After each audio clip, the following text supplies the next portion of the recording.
Pwede bang notaryohan ng isang notaryo publiko na gaya natin ang Open Deed of Sale? Ang sagot ay hindi. Ito ay dahil ang Open Deed of Sale ay maituturing na isang incomplete instrument or document.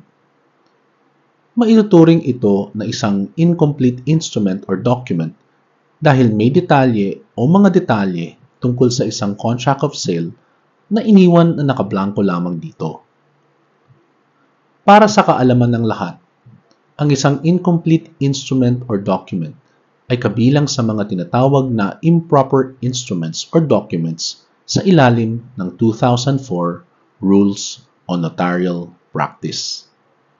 At ayon na din sa nasabing rules na ito, ang mga improper instruments or documents ay hindi pwedeng notaryohan ng isang notaryo publiko na gaya natin.